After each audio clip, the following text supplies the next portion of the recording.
하나님의 말씀은 누가복음 5장에서 보도록 하겠습니다.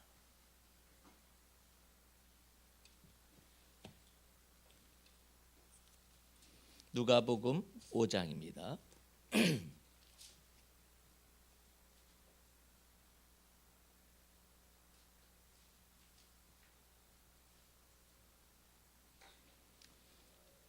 누가복음 5장 8절에서부터 11절까지 제가 봉독합니다.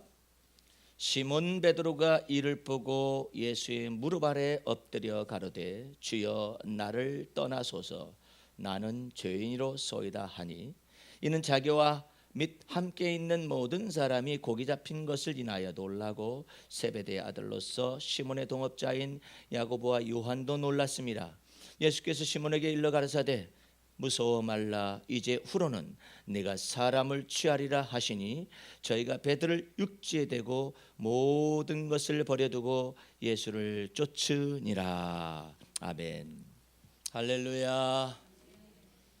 오늘은 베드로전서 강의 첫 번째 시간인데 베드로와 예수님의 만남에 대해서 먼저 네다섯 번의 설교를 더 듣고 난 다음에 베드로전서 강의로 들어가려고 작정을 해서 누가복음 5장 8절에서 11절 사이의 말씀, 예수와 베드로의 만남 첫 번째 시간 주 앞에서 은혜를 받도록 하겠습니다. 예수님이 베드로를 만났다. 이거 참 놀라운 이야기입니다. 베드로가 예수님을 만나기도 어려울 뿐만 아니라 또한 예수님은 왜 베드로를 지명하여 가지고 특별히 불러내서 예수님의 공생애 동안에 베드로를 집중적으로 훈련을 하고 연단을 합니다. 그렇다고 뭐 베드로가 특별히 학식이 많거나 뭐 문벌이 좋거나 뭐 특별한 사람도 아니고 그냥 갈릴리의 한 어부죠. 그 어부의 형제로서 안드레와 베드로가 있는데 사실은 이 오늘 본문 말씀 속에서 예수님을 첫 번째 만난 것처럼 보일지 몰라도 베드로는 이전 날에 예수님을 만났었어요.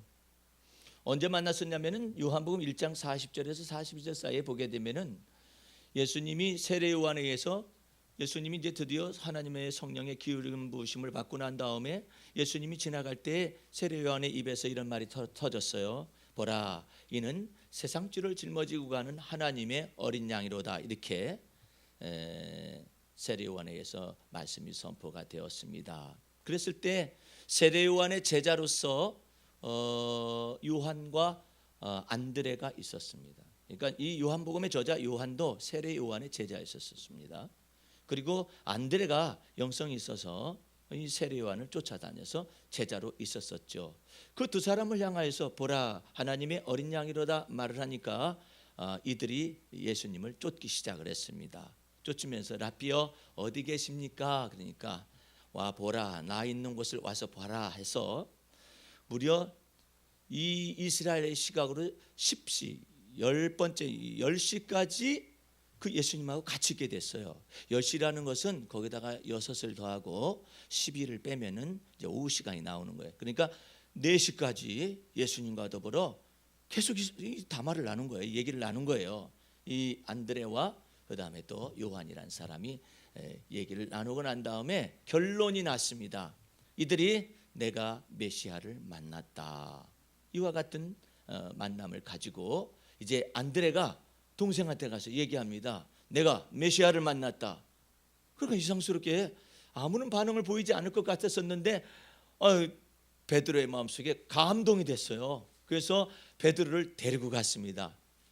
예수님 앞으로 데리고 갔었더니 예수님이 딱 보시더니 시몬의 아들 너는 시몬의 아들이로구나 말씀하시면서 내 이후의 이름은 이제부터는 게바라 하리라 이렇게 말을. 게바라는 것은 반석이라는 뜻이에요. 내 이름을 이제 이후로 반석이라 하라. 아니 그러면은 우리 같은 경우는 이름까지 바꿔주셨고 메시아를 만났다는 것 때문에 금방 쫓을 수 있을 것 같잖아요. 그런데도 쫓지는 않았습니다. 그 쫓지 않고 있다가 결정적인 순간에 이제 여기서 만남을 갖게 되는 거예요. 여전히 베드로는 그냥 물고기 잡으러 다니고 있는 어부 생활을 계속하고 있었었죠. 그러니까 면식은 있지 않습니까? 예수님하고 면식이 있어요. 여러분들이 어떻게 구원을 받았는지는 하나님께서 잘 아시겠지만 아브라함도 처음에요. 영광의 주님이 나타나셨거든요. 그래서 하란을 떠났어요. 하란을 떠나가지고 자기 본토 친척 아비집을 떠나가지고 출발을 했거든요. 그런데 완벽하게 본토 친척 아비집을 떠나지 않았어요. 그래서 아브라함이 완벽하게 가나안 지경으로 들어오지 않고 하란이라는 곳에 머물렀어요. 머물렀는데 주님은 그래도 가만히 용납하셨어요. 놀랍도록 하란에서 아브라함의 아버지가 죽게 됩니다. 예. 죽게 되다 보니까는 말씀하신 대로 너의 본토 친척 아비집을 자기도 모르는 사이에 떠나게 되었어요. 그 이후에 결단을 하고 드디어 하나님의 말씀을 쫓아서 가나안 지경에 들어오게 된 것입니다. 결단을 내릴 때 하고 주님이 나타나실 때가 좀 다른 것이죠. 저 같은 경우도 처음에 저희 형님이 먼저 예수를 믿었는데 저한테 예수 믿으라 하니까 너무 낯설었어요. 그리고 제가 어렸을 때 외할머니 댁에 가게 되면 거기에 친척 할머님이 계신데 그분의 남편이 하도 바깥으로 돌아다니기 때문에 이분이 예수를 믿었어요. 너무 외로운 것 가운데 예수를 믿고 오직 예수님만 바라보고 있는데 거기 가게 되면 예수님과 같은 사진이 걸려 있고 빨간 성경책을 들고 있어요. 그 방 안에 놓여 있다고요. 제가 거기 놀러 가가지고 두 가지 것을 가지고 막 무서워하고 놀랬었어요. 하나는 거기에 너무나도 잘생기신 분이 사진이 있는 거예요. 아니 이분이 외국인하고 결혼을 했나? 모르니까. 두 번째로 무서운 것은 성경책이었어요. 이렇게 빨간 성경책이 딱 놓여져 있는 것인데 막 이것을 보는 순간 막 두렵고 떨리는 거예요. 그리고 예를 들어서 떨리지를 않는다면은 이걸 열어볼 거 아니겠어요? 근데 열어볼 수가 없었어요. 무서워서. 그러니까 내 마음속에 아직까지 어둠이 있는 거죠. 예. 그런 세월 속에서 이제는 그 아리랑고개라고 여겨지는 그 시골에 그 외할머니 댁이 너무나 시골이었었는데 거기를 넘어가게 되면은 동네에 교회가 하나 있어요. 그 교회에 계절마다 오라 그래요. 그래서 성탄절 때 가서 뭐 얻어먹고 근데 거기 들어갈 때 또 무서운 거예요. 그러니까 예수님 사진 볼 때 무섭고 성경책 볼 때 무섭고 예배당 들어갈 때 무섭고 그러니까 친구들이 나를 막 데리고 들어가서 아무 소리도 안 들려요. 뭐 무슨 말을 했는지 뭐 했는지 아무것도 모르고 수줍어 터져가지고 그냥 가만히 있다가 사람들 얼굴도 눈도 마주치지도 못하고 가만히 죄인처럼 있다가 뭐 주면 받아가지고 막 도망 나와서 이제 한번 계절 이제 신자가 되는 것처럼 그렇게 신앙생활을 아닌 그런 예배당을 왔다 갔다 했었던 기억이 나요. 그러다가 고등학교 때 서울로 올라오게 됐는데 저희 형님이 정확하게 예수를 영접했습니다. 정확하게 예수를 영접했는데 어떻게 영접했느냐고 내가 예수 믿고 난 다음에 물어봤어요. 그랬더니 이제 입시 때문에 좌절을 맛봤어요. 저희 형님이요. 공부를 잘했는데 우리 집안에 기둥이라고 생각을 했죠. 그런데 기둥이 떨어졌어요. 네. 그래서 뭐 떨어지니까 어떻게 돼요? 그러니까 막 낙심되고 절망되고 내가 생각이 나요. 막 그 착한 형님이 새벽에 거기 일어나 가지고 막 눈물을 흘리면서 막 이 송곳을 가지고 책상을 팍 찍으면서 자기 역할을 못했다 이거죠. 아버지 어머니의 기대에 어긋났다 이것이죠.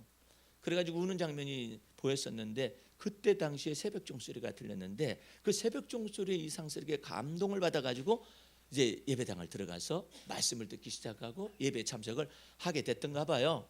그래가지고 서울에 올라와서 하이 CCC라고 CCC가 출범할 때 하이 CCC가 있었습니다. 고등학교 CCC 멤버죠. 거기에서 CCC를 넘어서 가지고 하이 CCC를 넘어서고 난 다음에 저를 이제 초청을 한 거예요. 초청을 해가지고 가만히 얘기를 들어보니까 내가 구원 받았다는 거예요. 이 얘기를 나누고 난 다음에 뭐라고 하더니 여기 새로 난 사람이 있다는 거예요. 나보고. 나는 전혀 새로 난 사람 아니거든요. 근데 내가 왜 대답을 하는 말마다 다 대답을 했느냐면은 여기에서 내가 만약에 나 몰라요 이렇게 말하면 나를 쫓아낼 줄 알았어요. 그러니까는 마음이 약하니까 네 했었더니 이 사람들이 내가 예수를 영접한 줄 아는 거야. 영접한 줄 알아가지고 나를 갖다가 저 이름을 올리니까 내가 이제 부를 때 나가잖아요. 나가지고 무슨 소리인지 모르지만 어쨌든 시부렁 되는데 아무런 소리를 모른 채로 그냥 지내다가 드디어 저희 형님이 같이 자취를 하고 있었는데 군대를 가게 되죠.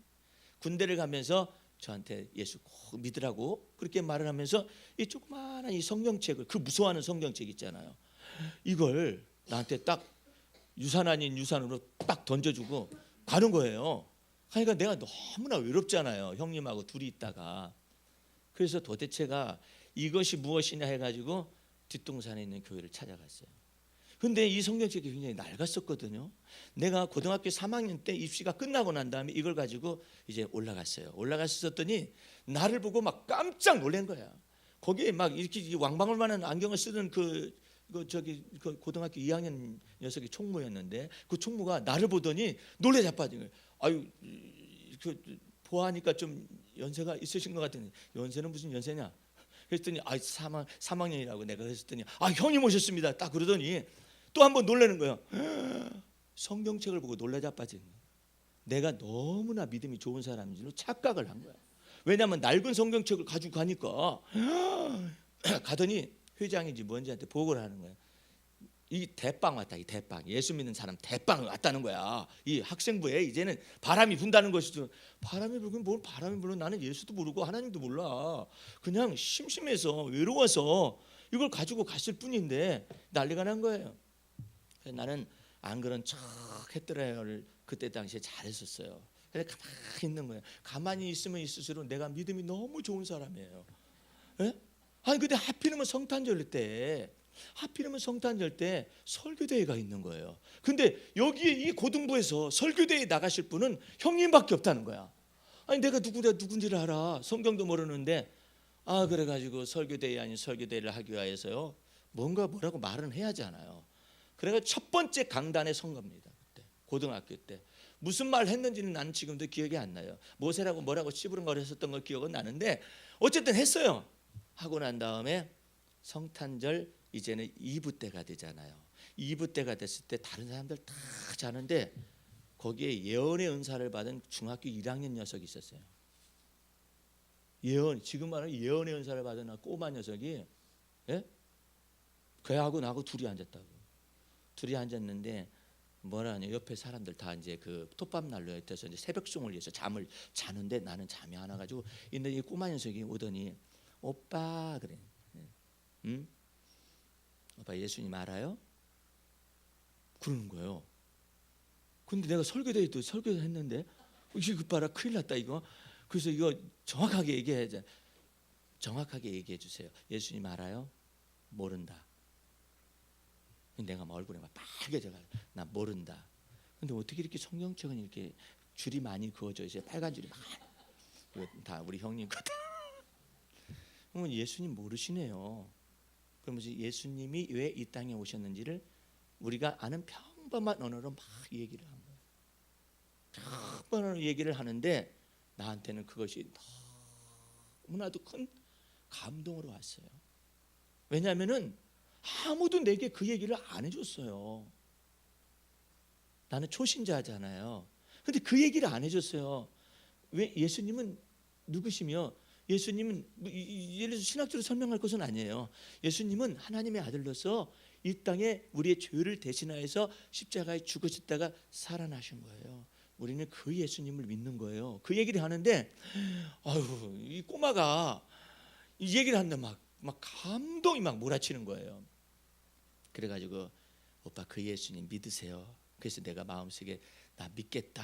그러고 난 다음에 그러면 내가 어떻게 하면 하나님을 알 수 있느냐 그랬더니 이 꼬마 녀석이 주님께 기도를 하세요.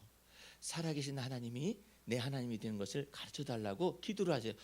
그래가지고 기도를 그 다음부터 새벽 기도를 막 하기 시작하는 것입니다. 하나님, 나는 주님을 이제는 믿기는 합니다만은 살아계신 하나님을 모릅니다. 가르쳐 주세요. 막 기도를 한 달 며칠 하면서 그냥 우리 가정에 자기가 아직까지도 하나님 제대로 모르지만 예수를 믿는 사람이 가정에 구원을 얻고 막 기도를 하는 거예요. 새벽 기도 때 뭐가 뭔지도 모르죠.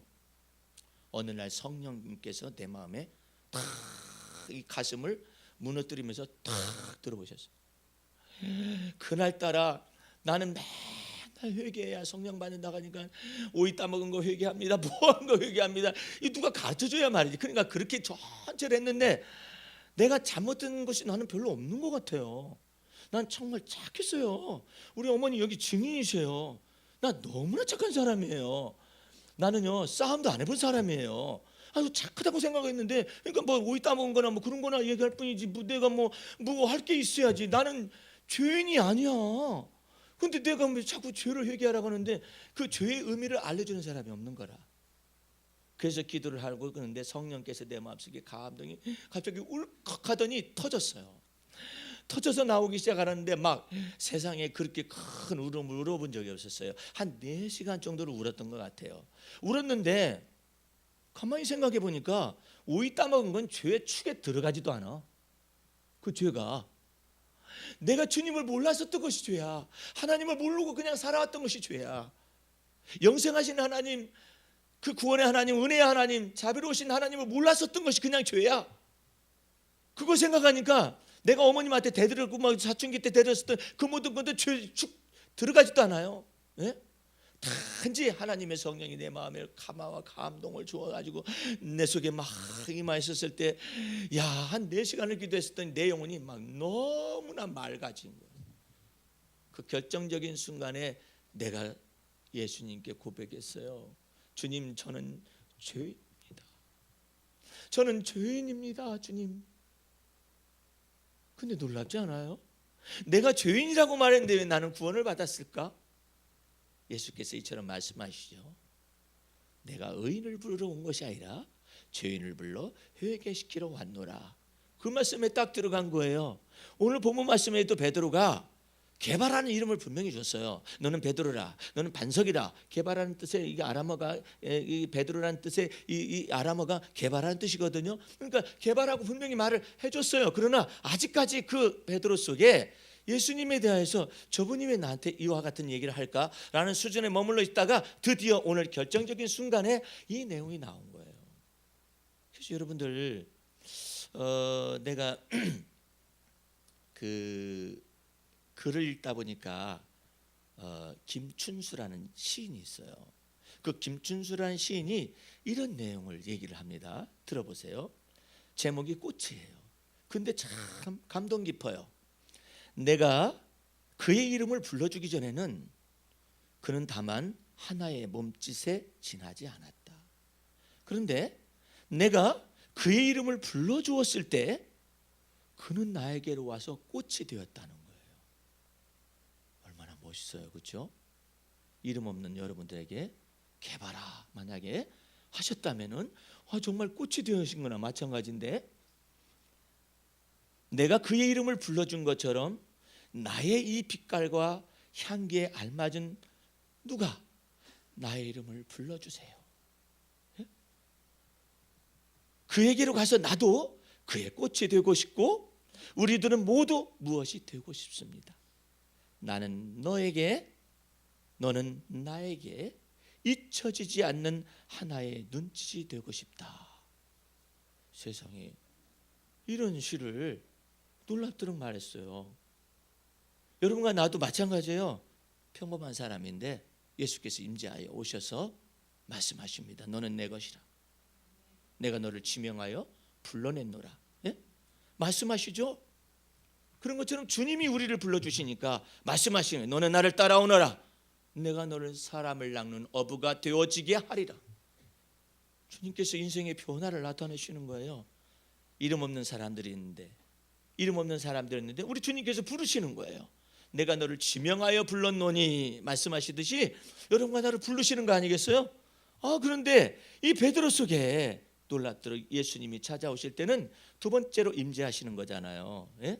예수님이 모든 군중들에게 복음의 말씀을 이렇게 증거하다 보니까 너무나 사람이 많아요. 해변가에서. 그러니까 예수님께서 베드로가 밤새도록 그냥 고기를 잡다가 그물을 정리하고 배를 이렇게 가지고 있을 당시에 예수님이 하필이면 그때쯤에서 내가 네 배를 빌릴 수가 있겠느냐 묻습니다. 그러니까 빌릴 수 있겠다고 말을 하게 되죠. 그래서 예수님께서 배에 오르셔가지고 말씀을 증거하시다가 고기를 잡았느냐라고 베드로에게 묻습니다. 그랬더니 베드로가 이처럼 말합니다. 밤이 새도록 그물을 던졌지만은 고기를 잡을 수가 없습니다. 그러니까 예수님께서 오늘 본문 말씀 속에 4절을 보시기 바랍니다. 4절 말씀을 마치시고 시몬에게 이르시되 깊은 깊은 데로 가서 그물을 내려 고기를 잡으라 이랬어요. 깊은 데로 가서 그물을 내려 고기를 잡으라. 원래는요, 이게 지금 아침 낮이 되고 그러잖아요. 그러면 이 고기들이 햇빛이 등장하기 때문에 숨어버려요. 예? 근데 그 깊은 데다가 던져보라는 것인데 베드로가 말을 합니다. 5절 말씀에 선생님이여 우리들이 밤이 맞도록 수고를 하였으되 얻은 것이 없지만은, 그렇죠? 이것이 현실이에요. 그런데 그 밤이 맞도록 수고를 하였으되 얻은 것이 없지만은까지가 현실이고, 그 현실에서 이제 믿음으로 갑니다. 말씀에 의지하여 내가 그물을 내리리다 하고 그리한즉, 이 차이를 아시면 돼요. 여러분과 내가 주님의 말씀을 믿을 때 이 차이를 알면 돼요. 이 5절 말씀 속에 믿음의 비밀이 숨겨져 있어요. 근데 베드로는 놀랐을 거예요. 왜 내가 이런 말을 할 수가 있을까? 자기가 말할 수 있는 영역은 뭐냐면요, 선생님이요 우리가 밤이 맞도록 수고하여서 그물을 내렸지만 잡을 수 없었습니다. 거기까지가 베드로가 할 수 있는 내용이에요. 그런데 그 다음에 말이 왜 터졌느냐 말이에요. 어떻게 해서 이 말이 나왔을까라는 것을 모르지만 어쨌든 말을 하고 앉아 있어요. 예? 그랬습니다마는 말씀에 의지하여. 언제 베드로가 주의 말씀을 들었다고? 이해가 안 되잖아요. 주의 말씀에 의지하여 내가 그물을 내리리다 하고 그리한즉 고기를 애운 것이 심히 많아 그물이 찢어지는지라. 여러분, 순간이지만은 순간이 아니에요. 이것은 지상에서 영원으로 가는 거예요. 이성의 세계 속에서 영성으로 가는 것인데 여기 지금 놀랍도록 베드로가 이 내용을 얘기를 해요. 나는요 베드로를 보면서 깜짝깜짝 놀라는 것이, 왜 예수님이 베드로를 선택했을까? 왜 지명하여 불러냈을까? 베드로는 그냥 어부에 불과한 사람이잖아요. 다른 한마디를 덧붙이자면 불학무식한 사람입니다. 그런데 왜 베드로를 불러냈을까? 간단해요.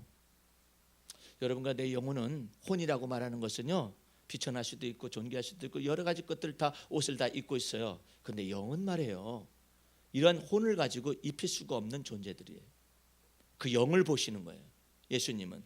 그래서 그 베드로 속에 영성이 있는 것을 아는 거예요. 이 들을 귀가 있는 자다라는 것을 아시는 거예요. 그래서 여러분과 나도 이렇게 부르신 거예요. 어떤 분은 그래요. 목사님, 저는 예수님을 믿긴 믿지만요 성격이 개떡 같거든요. 개떡 같은 거 다 알아요. 근데 무엇을 보고 부르시나? 그 영의 아름다움을 보시고 딱 불러내시는 거예요. 예? 개떡 같지만은, 이 혼은 개떡 같지만은, 성품은 개떡 같지만은 그 영이 너무나 아름답거든요. 그 영 속에 예수를 믿는 믿음 안에서 그 영을 살리시는 거예요. 주님께서 들어가서 살리셔가지고 이제는 뭐나 하냐면 네가 사는 것이 아니라 내가 네 안에 사는 것이어서 너를 이제부터는 만들겠다. 네가 말했었던 개떡 같은 네 성품 다 빚어서 다시 만들겠다. 네가 나를 따라오기만 하면 내가 너를 사람 낚는 어부가 되어지게 하리라. 그 여러분을 만들겠다라는 거예요. 그런 인생이 없으면요 인생은 따분하게 이를 데가 없어요. 돈을 벌어도 돈 벌어서 그 다음에 뭐 한대요? 아니, 돈을 벌었어요. 그래서 자식을 키워, 자식 키워서 자식이 나를 봉사할까요? 그걸 누가 장담하죠? 예? 알 길이 없어요. 돈 많으면 뭐 하죠? 그 다음에는 어떻게 하죠? 안 늙나요? 늙으면 어떻게 되죠? 자기가 죽음이 다 가족들이 보는 앞에서 죽을지 안 죽을지도 몰라요. 그런 허무한 인생 가운데, 무의미한 인생 가운데서 주님이 말씀하셔요. 너는 나를 따라오너라. 아무나 보고 따라오라고 하지 않아요. 너는 나를 따라오너라 하면서 네가 만약에 나를 따라오기만 하면 내가 너를 사람 낚는 어부가 되어지게 할 것이다. 주께서 만드실 거라는 거예요. 어떻게? 내 안에 오셔서, 할렐루야, 오셔서 만들겠다라는 거예요. 멀찍이서 만들겠다는 게 아니라 성령으로 내 마음에 오셔가지고 널 만들겠다. 너 생각하는 바, 네가 판단하는 바, 네가 꿈꾸는 바, 이 모든 것에 관해서 네가 나를 따라오면 내가 너를 만들어주겠다 이거야. 그만큼 능력이 있다라는 것이잖아요. 베드로의 이와 같은 것을 보시고 말을 하는데 베드로 속에 입이 열리기 시작하잖아요. 어떤 것이 열립니까? 이 믿음의 말씀이 열리기 시작하는 거예요. 말씀에 의지하여 내가 그물을 내리리이다. 이거 굉장히 중요한 내용인데 사람들이 이것만 하는 거예요. 이것만 알아서는 완전하지 않아요. 앞에 것을 알아야 해요. 선생님이요, 우리들이 밤이 맞도록 수고를 하였으되 얻은 것이 없지만은 이것을 말할 수 있어야 해요. 한국 교회 성도들이 기도하는 것은 전부 다 하나님께 뭘 달라고 그 얘기만 해요. 그러니까 기복신앙이라고 표현을 하죠. 하나님의 마음이 어떤지도 몰라. 그냥 달라고만 해요. 뭐 주세요 기도만 해요. 그런데 주님께서는 이처럼 말씀하셔요. 너 있는 사정을 좀 얘기 좀 해라. 네 사정 얘기 좀 해. 주님, 저는 이런 때는 못 견뎌해요. 못 견뎌요. 저는 이런 거 못 견뎌하는 사람이거든요. 그렇지만 내가 주의 말씀에 의지하여 이렇게 하겠나이다. 주님, 저 이런 거 못 견뎌요. 미국에 있는 목사님 가운데서 태권도 10단인가이고 합기도 몇 단이고 그 목사님이 저하고 친분을 터서 알게 됐었거든요. 와가지고 미국에서 너무나 오랜 생활을 하다 보니까는 한국 사람들이 너무나, 특별히 한국 사람들의 인간성 자체가 이거 완전히 자기가 볼 때는 이 망나니래. 도덕도 없고 윤리도 없고 규칙도 없고 그렇다라는 거예요. 뭐 때문에 그렇게 흥분하세요, 목사님? 그랬더니 자기는 미국에서 이게 너무나 미국 시민권을 가지고 있는 그런 목사님이시잖아요. 그래가지고 이제 몇십 년 만에 한국을 딱 나와서 봤었더니 교통법규에 대해서 완전히 빵이래, 떡이래. 완전히 이게 뭐 이러느냐 이것이죠. 그래서 목사님 좀 이해를 하셔야 하는데요. 미국 사람하고 우리는 좀 다릅니다. 미국 사람들은 프라그마티즘이라는 것이 있고 또한 신앙이라는 것도 있고 또 규칙이라는 것을 오랜 세월 동안 가지고 왔습니다. 우리는 민주화된 지 얼마 안 됐어요, 목사님. 그리고 우리는 왕정에서 겨우 벗어난 거예요. 그래서 민주화라는 것을 가졌었지만 독재 정권 속에서 몇십 년을 시달리다가 겨우 민초들이 자유를 얻은 거예요. 정신적인 자유는 아직까지도 안 왔을 수도 있어요. 목사님, 왜 민주주의 국가인 미국에 비하해서 어쩌고저쩌고 말합니까? 5천만 년의 역사를 가지고 있는 한국이 왜 이러느냐고 말하지 마세요. 독재 정권 속에 있게 되면요 놀라운 일이 벌어집니다. 독재 정권 속에 있기 전에 왕정 속에도 마찬가지예요. 내가 여러분에게 장영실을 보라고 그랬어요. 사극을 보라겠죠. 그냥 보라 하는 게 아니에요. 그 언어가 빚어지는 그런 언어들을 쭉 조사해서 들어가야 해요. 장영실이 놀랍도록 물시계를 발명을 합니다. 이와 같은 날짜 그때 당시에는 이게 지금 해시계를 발명해 놨더니 해가 없는 날도 있잖아요. 그때는 어디다가 언제 종을 쳐야 할지를 몰라. 이거 뭘 어떻게 언제 쳐가지고 그다음에 문 닫고도 살고 이런 걸 잘 몰라요. 그때 당시에는 민초들은 백성들은 시계가 없었어요. 그래서 그냥 어두면 자는 거야. 밝으면 깨는 것이고 없었어요. 닭이 시계 역할을 꼭 끼워 하면 일어나는 거예요. 그런 시대 상황 속에 장영실이라는 노비가 놀랍게도 정말 하늘의 지혜를 받은 사람이죠. 천문학에 관한 놀라운 것을 세종시대 때, 태종과 세종시대 때 이 사람이 나타나 가지고 물시계를 만들어내죠. 물시계를 만들어내자면 난리가 납니다. 난리가 나. 왜 난리가 나는 줄 아세요? 세종이 장영실을 불러다 놓고 말을 합니다. 영실아, 이 시계는 네 마음속에서는 백성들에게 조그맣게 만들어가지고 나눠주고 싶지. 근데 너는 그것을 오해하는 것이다. 나도 그렇게 하고는 싶다. 그런데 사대부들이 그러면 왕권이 무너집니다라는 거야. 시계를 백성들에게 돌려서는 안 된다. 왜? 사대부들은 어떻게 생각하느냐 하면은 모든 시계는 왕께서 내려주는 거야. 시간을. 그것이기 때문에 시계를 돌리면 안 된다는 거예요. 이 민족 폭정이 난다는 거예요. 장영실이 만들어낸 시계 앞에 사람들이 모였습니다.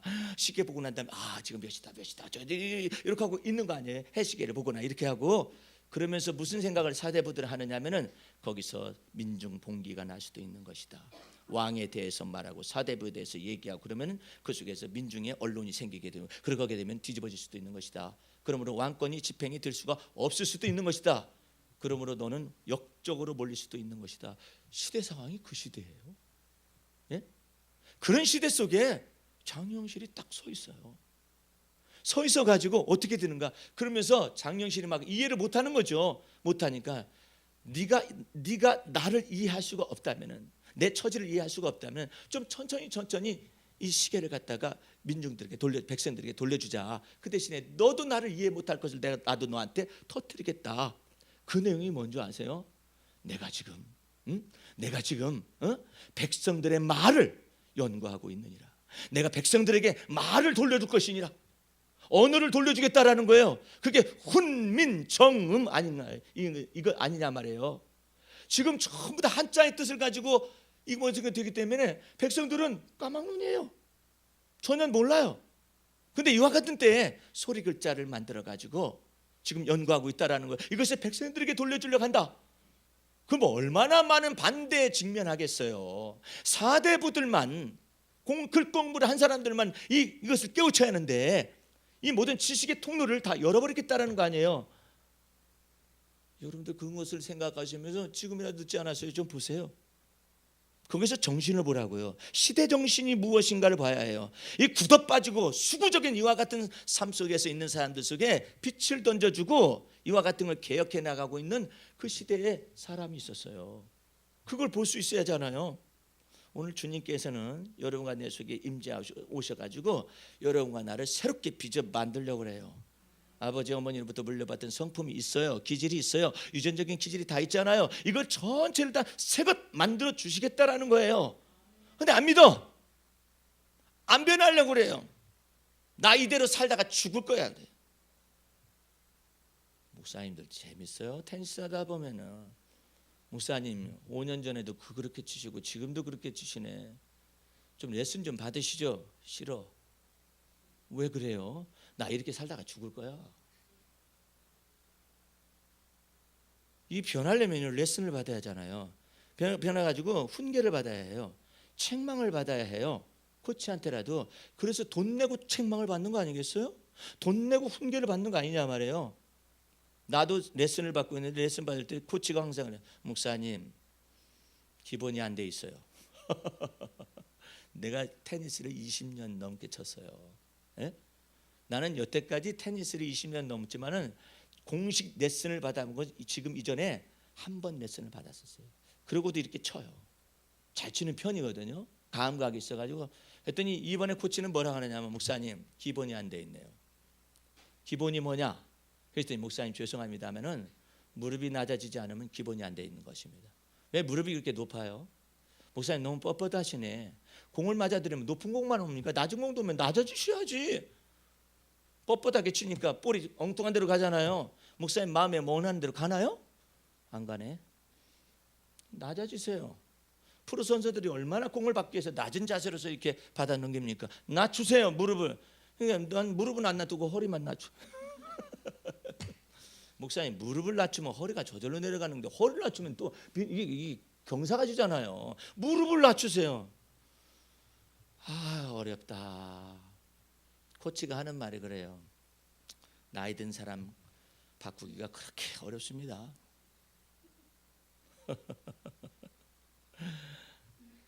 베드로는요 잔뼈가 굵은 사람이에요. 어부에 관해서는 다른 사람의 충고를 들을 이유가 없어요.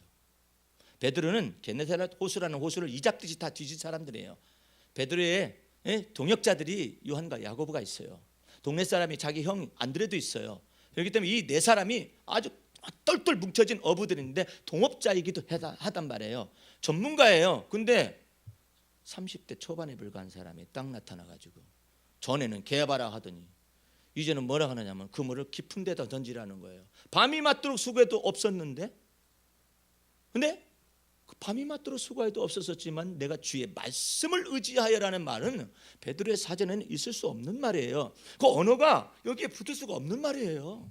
아니 고기만 먹고 살던 사람이 어떻게 말씀에 의지하여 내가 그물을 내리 어떻게 그 말이 영감 있는 말이 나올 수가 있느냐 말이에요.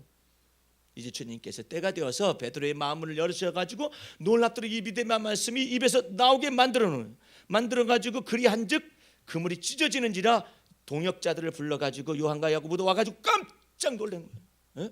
분명히 지난밤에 이를 샅샅이 뒤듯이 고기를 잡고 밤새도록 그물을 왔었는데 잡힌 것이 없었는데 이게 어떻게 된 것인가?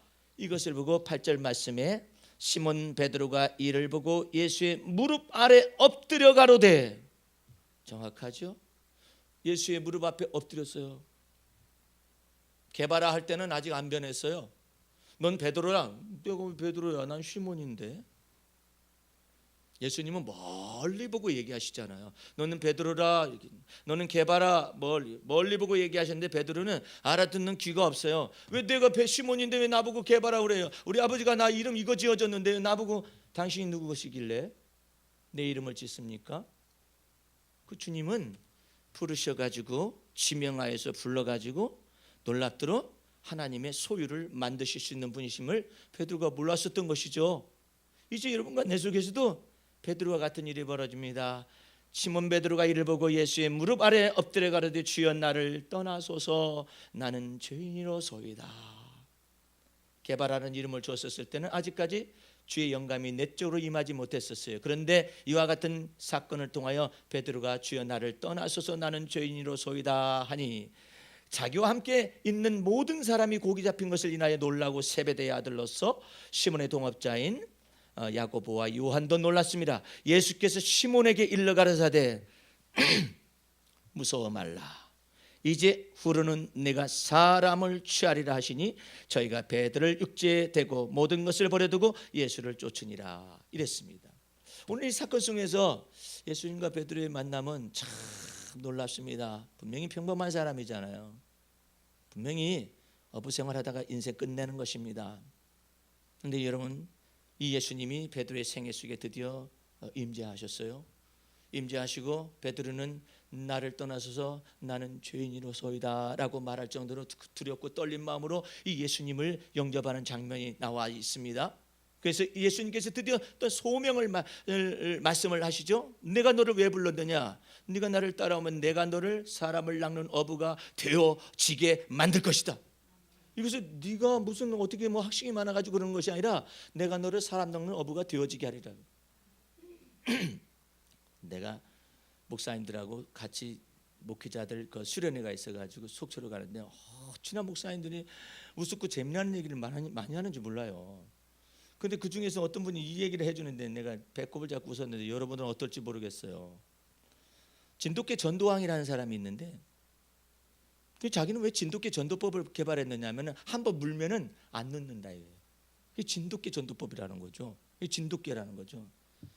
한번 어떤 할아버지한테 농촌에 계신 할아버지한테 전도를 하는데 이 할아버지가 혼자 계시니까 예수를 좀 믿고 교회를 나와서 이렇게 영생 얻고 그러면 좋겠다 싶어가지고 예수 믿으세요 할아버지? 그랬더니 안 믿어. 아 예수 믿으세요 할아버지. 안 믿어. 아 제가 예수 믿는다고 한번 딱 찍으면 다 오는데 왜 안 오실까 이 할아버지가. 계속해도 할아버지가 안 믿는다 하니까 이 목사님이 심술이 났던가 봐요. 심술이 나가지고 에라이 보러 갔다. 말도 더럽게 안 듣는다고 해가지고 심술이 나가지고 지혜인지 뭔지 모르지만은 오징어를 한 20마리를 사다가 할아버지한테 주었어요. 속으로 왜 그러냐면 먹다가 이빨이 빠져가지고 예수님 앞으로 좀 나오라고. 그래 20축을 줬더니 그러면 할아버지가 다 동네 사람이 나눠 먹으면 되잖아요. 가서 다시 가봤었더니 계속 할아버지가 이빨이 없으니까 오징어를 빨고 있는 거예요. 그 이게 20축인데 얼마나 많어. 빨고 있으면서 나중에 보니까는 예수 믿겠다고 그러더래요. 그래서 나이 드신 분들에게는 오징어가 효과적이라고. 그게 진돗개 전도법이라는 거예요. 어쨌든 참 전도하는 것도 여러 가지인데 예수님께서는 전도해서 그 영혼을 갖다 불러내는 것에 끝나지 않아요. 그 예수님께서 이제 네가 사는 것이 아니라 내가 네 안에 살아서 내가 너를 만들겠다라는 거예요. 새 것 만들겠다라는 거예요. 어떻게? 예수님의 마음하고 합한 것을 만들겠다라는 거예요. 그 성령으로 충만하게 임재하셨던 예수님이 제 안에 오셔가지고 내가 너의 우울증을 전체를 다루겠다. 너는 우울한 성격이라 우울증의 기질을 전체를 다루어서 새 것 만들어주겠다. 여러분들 내가 우울증이 없으면은요 우울증 자체를 죄라고 말해서는 안 돼요. 우울증 자체는 죄의 수준이에요. 그런데 우울증 자체는 기질일 뿐이에요. 근데 나는 기질을 가지고 있어요. 근데 이것을 새롭게 하시겠다라는 것이죠. 그래서 주님께서 나를 다루시는 거예요. 기분을 다루고 감정을 다루고 전체를 다루기 시작해요. 내 머리가 좌측에 두뇌가 연단을 받았는데 이 우뇌가 이게 조합해서 새로워지질 않았었거든요. 이때 주님께서 우울증을 다루면서 이것을 다루는 것입니다. 그래서 주님께서 내 속에서 이 기분과 감성을 다루는 훈련을 엄청나게 많이 했어요. 내가 처음에 성령 충만했었을 때는 정말 내 기분이 정말 둥둥 떠 있는 것 같은 느낌을 받고 내 마음속에서 그렇게 부드러울 수가 없어요. 내 마음속에 그렇게 사랑이 많을 수가 없어요. 이건 도대체 뭡니까? 그랬더니 우리 주님께서 그것은 너한테 성령 충만해가지고 나중에 변화받을 성품을 미리 보여준 것일 뿐이지 네 것은 아니다. 이제 내가 너를 이와 같은 성품을 만들기까지 내가 너를 떠나지 아니할 것이며 너는 이와 같은 것이 나를 따라오기만 하면 내가 너를 일처럼 만들어줄 것이다 하면서 그냥 하나의 샘플을 보여주신 거예요. 나는 그것이 난 된 줄 알았어. 만들어진 줄 알았어요. 주님께서 샘플이라고 하잖아요. 그 다음부터 주님이 그것을 딱 걷어버렸어요. 걷어버리니까 초라하기 이를 데가 없는 나, 비천하기 이를 데가 없는 나, 성질은 성질대로 부리고 꼬라지는 꼬라지대로 부리고, 소가지는 밴댕이 소가지 같은 나. 이게 원단 그대로 나오는 거죠. 그러니까 막 미치는 거예요. 그 좋았던 그 시절은 잠깐이고 도대체가 주님은 어디 가셨느냐고 내가 주님을 막 찾으러 다니는 것이죠. 그때 주님께서 내게 말씀하셨어요. 내가 너를 다루겠다고 말했지 않느냐. 너는 어떤 사람인가를 네가 스스로를 알아야 해. 알게 하기 위해서 은혜를 거두고 너를 알게 한 것이다. 그것 속에서 너는 날마다 잘못 살았다라고 고백을 해라. 하나님 성품 잘못 쓰고 살았습니다. 하나님 성질 잘못 쓰고 살았습니다. 주님 기질 잘못 쓰고 살았습니다. 잘못 살았습니다라고 말을 하라요. 그리고 고쳐달라고 말을 하래요. 고쳐주십시오. 잘못 살았습니다. 고쳐주십시오. 잘못 살았으면 수없이 많이 했어요. 그래서 배우라는 데를 가서 배우기 시작을 했어요. 그 하나 감정생활에서 그 전체를 배우기 시작하면서부터 놀라운 일이 벌어졌어요. 여태껏 그처럼 보이지 아니하던 섬세한 감정이 되살아나기 시작을 해요. 섬세한 감정이 되살아나서 좌뇌와 우뇌가 균형을 딱 잡기 시작하면서부터 감성적이면서 지적인 언어가 나타나고 지적이면서 감성적인 언어가 드디어 통합돼가지고 나타나기 시작을 했어요. 여러분과 내 삶 속에서 주님이 어떤 변화를 위해서 여러분과 내 속에 찾아오시느냐 말이에요. 여러분의 두뇌를 다루어서 그리스도의 마음에 합하게 하기 위해서 주님이 여러분과 내 속에 들어오신 거예요. 성품이 합하게 하기 위해서 들어오신 거예요. 그래야 마음을 다할 수가 있지 않습니까? 그래야 성품을 다할 수가 있지 않습니까? 그래야 목숨을 다할 수가 있지 않아요? 그것을 위하여 여러분과 나를 부르신 거예요. 그래서 여러분과 나를 놀랍도록 너희가 만약에 나를 따라오기만 하면 내가 너를 만들어 주겠다 이거예요. 그래서 주님께서 여러분 속에서 그리스도의 마음을 품게 하시겠다라고 말씀하시는 거 아니겠어요? 오늘 그래가지고 어제 비 내렸잖아요. 그래서 제게 이런 기도시를 주신 것입니다. 이것을 읽고 마치도록 하겠습니다. 봄이 오는 길목, 주여 봄이 오는 길목에 당신은 아름다운 계절의 신부를 준비하기 위해 매우 바쁘십니다. 당신의 사랑은 따스한 햇살과 보드라운 바람을 타고 오십니다. 당신의 사랑은 신선한 단비로 동장군의 오만함을 꺾으시며 어느덧 다가오십니다. 겨우내 휴식을 마친 논밭 일항도 당신의 자비를 목말라 하고 천산의 풀과 나무들과 목마른 대지를 적시는 은총 또한 당신의 사랑입니다.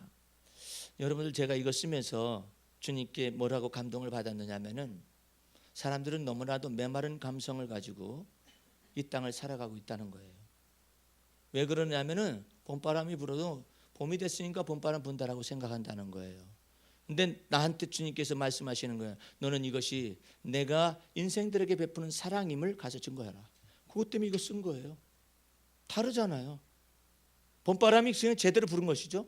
그냥 햇빛이 따스한 것이죠. 이게 아니라 하나님이 사랑 가운데서 이것을 인생들에게 지금 매년 다르게 주신다 해요. 그러면 언제서야 나중에 깨닫느냐? 죽을 때야 나중에 깨달아요. 왜 죽을 때야 이것을 깨닫죠? 그러니까 삶이 무미건조한 거예요. 뭐 봄이 됐으니까 봄바람 부는가 보지 뭐. 무미건조한 거예요. 근데 주님은 그 봄바람 속에 하나님의 사랑을 보내고 있기 때문에 그게 온다라는 것이죠. 겨우내 수식을 마친 논밭이랑도 당신의 자비를 목말라고 천산의 풀과 나무들과 목마른 대지를 적시는 은총 또한 당신의 사랑입니다. 당신의 사랑을 듬뿍 담은 꽃망울에 힘있게 물이 솟아오르게 하시고 미래에 피어날 봄꽃들 속에서 소망을 갖게 하십니다. 여러분들 이게요, 오늘 내가 이 시를 짓기 전에 이 꽃망울에 이렇게 눈이 머물렀어요. 그 꽃망울에 눈이 머물렀을 때 주님이 이 얘기를 하신 거예요. 내 마음속에서 저기에 내가 사랑을 가득 담아둔 걸 아느냐, 미래의 소망을 가득 담아둔 걸 아느냐, 이 언어들이 그래서 나온 거예요. 아이고 목사님 시 잘 쓰시네. 그런 의미가 아니에요. 이것은 주의 사랑을 나보고 메신저로서 전달해 달라는 거예요. 그래서 같이 나누라는 거예요. 그 다음에 당신은 우리에게 계절의 기다림을 통해서 은밀한 사랑을 배우게 하십니다. 계절의 기다림이라는 건 뭐냐면 겨울을 지나서 봄이 왔으면 하는 그런 생각들 있잖아요. 그 속에서 은밀한 사랑을 배우라 이 뜻을 말한다는 거죠. 오가는 계절의 바뀜을 서글퍼하고 기뻐하는 것도 사랑을 배우는 것이며 세월의 흐름을 아쉬워함과 나이듦을 받아들이는 것도 사랑을 배우는 것입니다. 화살처럼 흐르는 세월에 사랑을 더하지 않으면 더덥고 계절의 바뀜을 한탄하기만 하면 속절없는 인생이 되고 맙니다. 그래서 사랑을 배우지 않는 사랑은 무의미하고 공허합니다. 진실로 세월을 아끼는 지혜자는 당신의 사랑에 눈을 뜨는 자이며 사랑을 항상 배우는 자입니다. 오늘 여러분들도 마음의 문을 열면 하나님의 사랑이 여러분 가까이에서 손끝에 담아 있습니다. 예수께서 이처럼 말씀하셨어요. 회개하라 천국이 가까웠느니라 이랬죠. 여러분들 그 천국이 가까웠느니라는 말이 무슨 뜻인지 아세요? 천국이 바로 네 손끝에 있느니라 이 뜻이에요. 네 바로 옆에 있느니라 이 뜻이에요. 눈을 떠보라 이거예요. 마음의 눈을 열어보라 이거예요. 그래서 우리 주님께서 우리 안에 들어오시는 까닭은 성령을 통하여 우리의 마음 문을 여시는 거예요. 우리의 마음을 여셔가지고 어떻게 해요? 하나님의 사랑의 깊이와 높이와 길이를 알게 하시는 것입니다. 그 하나님의 사랑으로 들어갈 수 있기를 주의 이름으로 축원합니다. 기도하겠습니다.